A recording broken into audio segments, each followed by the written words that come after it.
अब तक अपन ने डिफरेंशियल इक्वेशन में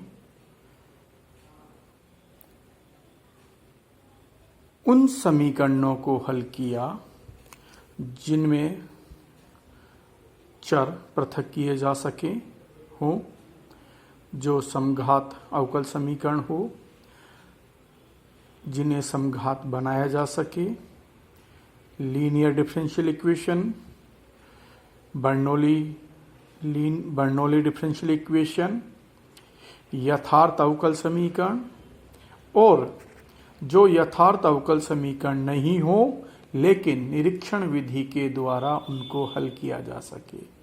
अब हम उन डिफरेंशियल इक्वेशन को पढ़ेंगे जो यथार्थ अवकल समीकरण नहीं है लेकिन उन्हें यथार्थ अवकल समीकरण बना सकते हैं। इसके कुछ रूल्स हैं, वो मैं आपसे डिस्कस करता हूं। यथार्थ अवकल समीकरण बनाने के लिए हमें समाकलन गुणांक ज्ञात करने होते हैं।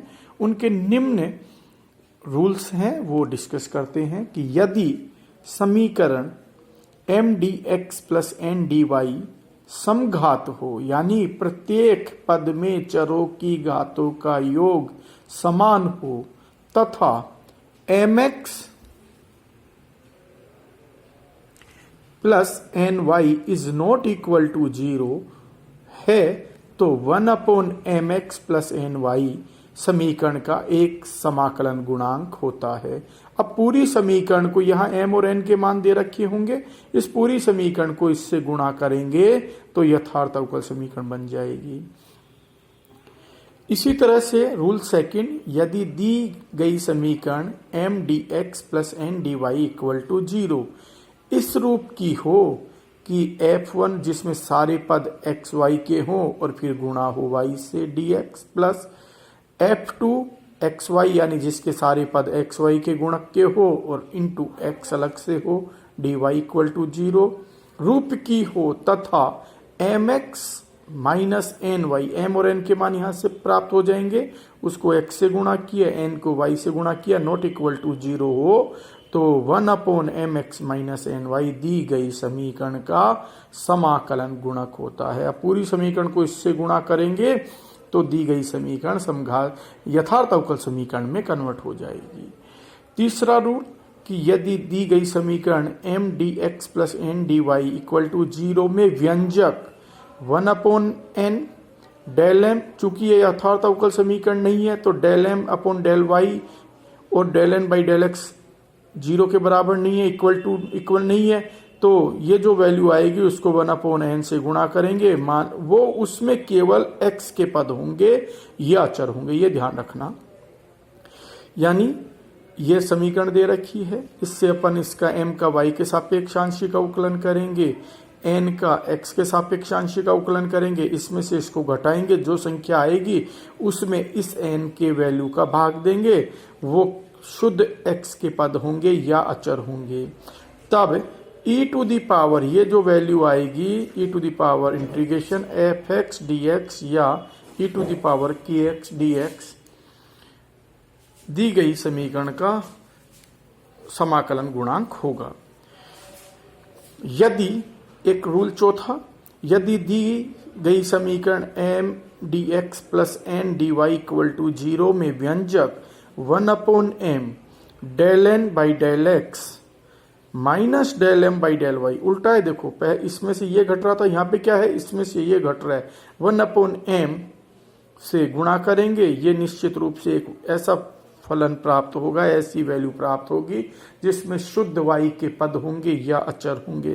तब e to the power integration F y D y या e टू दी पावर या कि अचर हो, इसका समाकलन गुणांक होगा। दी गई समीकरण को इससे गुणा करेंगे या इससे गुणा करेंगे तो वो समघात अवकल समीकरण प्राप्त होगी। लेकिन अब इनको चारों को अलग अलग देखो, या एक और विधि है कि अपने को दी गई समीकरण M D x plus N D y equal to 0 है, उसको अपन इससे गुणा करेंगे, x की घात h y की घात k से गुणा करेंगे दोनों तरफ, फिर h और k के मान इस प्रकार से प्राप्त करेंगे कि वो यथार्थ अवकल समीकरण है। वो जो सॉल्यूशन आएगा वो ही उसका उससे अपने को हल प्राप्त होगा। एक सवाल इसके ऊपर देखता हूं, इसके ऊपर बेस्ड सवाल आप एग्जाम्पल्स आप पढ़ना। मैं आपको ऐसा सवाल बता रहा हूं जो मैं इस रूल 5 से सॉल्व करना है। मेरी राय ये है कि आपको इन चारों विधियों की बजाय आपको इस एक विधि का ही प्रयोग करना चाहिए। क्या करेंगे कि दी गई समीकरण को x की घात h y की घात k से गुणा करेंगे और समाकलन गुणांक प्राप्त करेंगे। एक सवाल अपन पढ़ते हैं। देखो पहला एग्जाम्पल वही mx plus N Y equal to देखेंगे, नॉट इक्वल टू 0 है। रूल 1 से इसका समाकलन गुणांक क्या हो गया 1/x² y²। दी गई समीकरण को इससे गुणा करेंगे, हल ज्ञात कर लेंगे। ऐसे ये देखो इसमें क्या हुआ, y कॉमन आ रहा है, इसमें x कॉमन आ रहा है, इसमें कैसे पद हो गए x y के पद हो गए, इसमें x y के गुणा पद हो गए, y से गुणा, यानी किस रूप का हो गया f1xy y dx plus f2xy x dy। mx minus N Y equal to value निकाली, ये आई नॉट इक्वल टू 0, तो इसका रूल सेकंड से इंटीग्रेटिंग फैक्टर ये हो गया। इस इंटीग्रेटिंग फैक्टर से इस समीकरण को गुणा करेंगे तो यथार्थ अवकल समीकरण प्राप्त हो जाएगी और सॉल्यूशन प्राप्त हो जाएगा। तो ये वाली समीकरण देखो, एग्जाम्पल 3 देखो, X Y sine X Y cos X Y, Y आ रहा है यहाँ पे X Y sine X Y cos X Y, सारे पद किसके हैं एक्स वाई के हैं, सारे पद क्या है एक्स वाई के हैं। यहाँ वाई से गुणा हो रहा है, यहाँ एक्स से गुणा हो रहा है, वही M X minus N Y equal to not equal to 0, rule second लगा दिया, हल करना है। यहाँ देखिए आप, यहां देखिए 3xy minus 2ay² dx plus x² minus 2ay dx 2ayx dy, मानक रूप standard form m dx plus n dy से तुलना करें। m का मान निकाल लिया, n का मान निकाल लिया, del m by del y निकाल लिया, del n by del x निकाल लिया, इसमें से इसको घटाया, ये संख्या आई, इसको 1/n से गुणा किया equal to 1/x। Rule third लगा रहे हैं, f1x का मान क्या आया f(x) का मान क्या है 1/x। इंटीग्रेटिंग फैक्टर निकालेंगे, उससे गुणा करेंगे। आगे का पढ़ते हैं, देखिए इंटीग्रेटिंग फैक्टर ये आ गया, दी गई समीकरण को x से गुणा, इस इंटीग्रेटिंग फैक्टर जो x आया है ये आ गया, यथार्थ अवकल समीकरण हो गई। अब यथार्थ अवकल समीकरण का सॉल्यूशन जो अपन ने सेकंड एक्सरसाइज में किया है उससे हल कर लेंगे। ठीक है, ऐसे ये पांचवा उदाहरण देखिए, इसमें m का मान ये है, n का मान ये है, del m by del y निकाला, del n by del x निकाला, ये वैल्यू आई और 1/n से इसको गुणा किया, 1/n यानी ये वाली संख्या n dy का मान ये है, तो ये वैल्यू आ गई।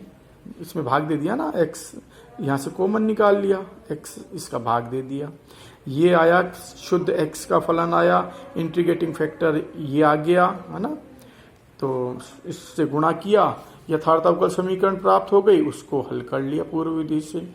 अब ये वाला m का मान ये रहा, n का मान ये रहा, डेल n, अब यहाँ पे ये संख्या बड़ी आ रही है ना, ये del n by del x minus del m by del y निकाला तो ये आ गई, इसको m का मान ये रहा, इसका भाग दिया, ये आया y का पद आया, तो इंटीग्रेटिंग फैक्टर निकाला, समीकरण इससे गुणा किया।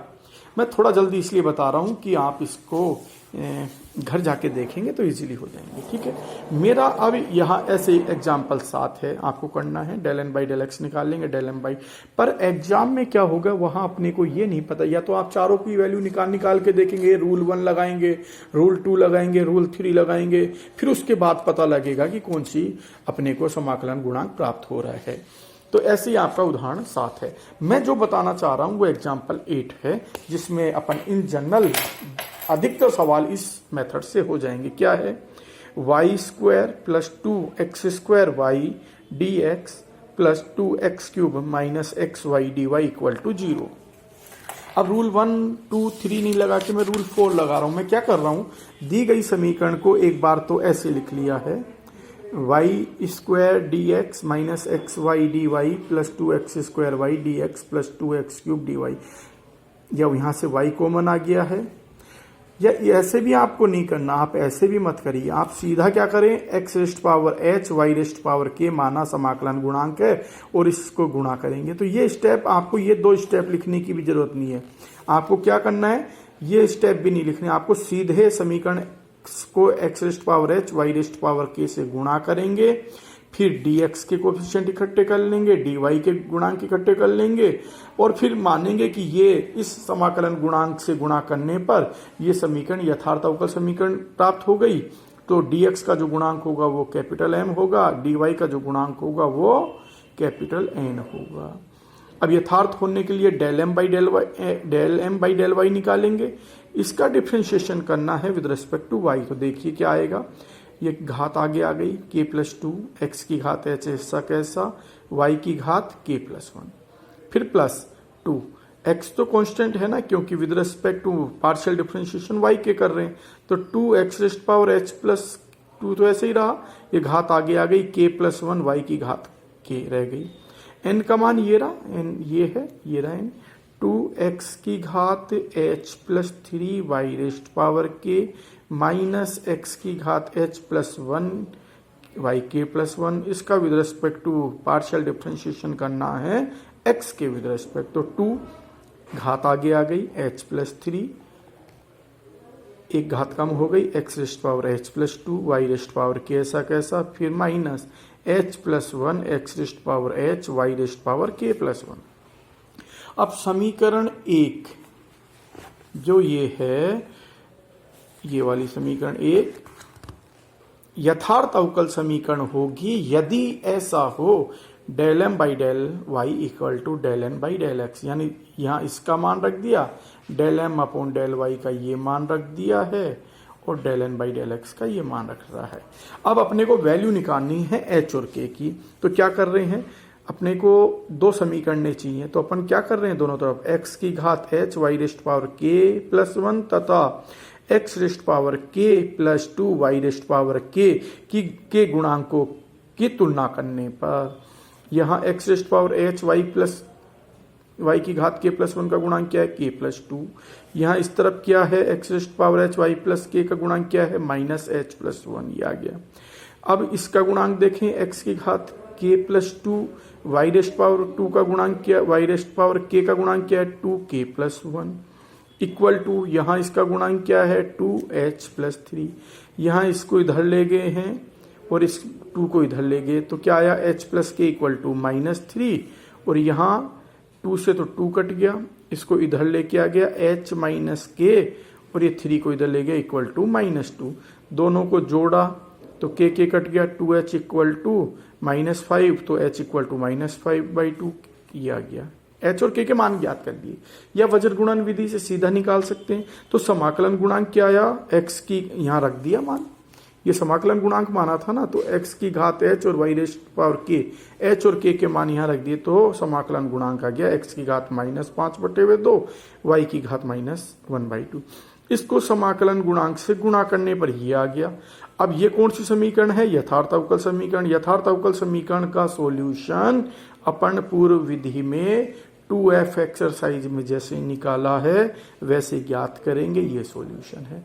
तो मेरी राय में आपको जितने भी सवाल दे रखे हैं उसमें रूल 1 2 3 नहीं लगा के आपको तो ये करना है कि माना समाकलन गुणांक x rest power h y rest power k है, फिर क्या करना है, समीकरण को इस x rest power h y rest power k से गुणा करना है, फिर m dx के साथ गुणांक इकट्ठे कर लेंगे, dy के इकट्ठे कर लेंगे, m का मान आ जाएगा, n का मान आ जाएगा, m का y के सापेक्ष आंशिक अवकलन करेंगे, n का y x के सापेक्ष आंशिक अवकलन करेंगे, दोनों को बराबर करेंगे, क्योंकि अपन ये मान के चलते हैं कि समाकलन गुणांक से गुणा करने पर दी गई समीकरण यथार्थ अवकल समीकरण में कन्वर्ट हो जाती है। वहां से अपन गुणांकों की तुलना करके वज्र गुणन विधि से h और k के मान ज्ञात करेंगे। h और k के मान अपन समाकलन गुणांक में रख देंगे, x की घात h का मान रख देंगे, y की घात k का मान रख देंगे, तो अपने को जो समीकरण बनेगी प्राप्त होगी वो यथार्थ अवकल समीकरण प्राप्त होगी। और यथार्थ अवकल समीकरण का हल हम 2f एक्सरसाइज में कर रखे हैं, उस प्रकार से अपने को सॉल्यूशन ज्ञात करना है। तो इस प्रकार से अपनी ये एक्सरसाइज सेकंड कंप्लीट होती है। आपको डिफरेंशियल इक्वेशन सबसे ज्यादा मेहनत मांगती है। जितने आप सवालों को सोल्व करेंगे उतना आपका कॉन्फिडेंस जागृत होगा। जितना अभ्यास होगा उतना आपका कॉन्फिडेंस बढ़ेगा। एग्जाम में आपको अभ्यास ऐसा होना चाहिए कि देखते ही पता लग जाए कि ये उस एक्सरसाइज का सवाल है। इतना अभ्यास होगा तो फिर आप कभी भी डिफरेंशियल इक्वेशन में चूक नहीं करेंगे।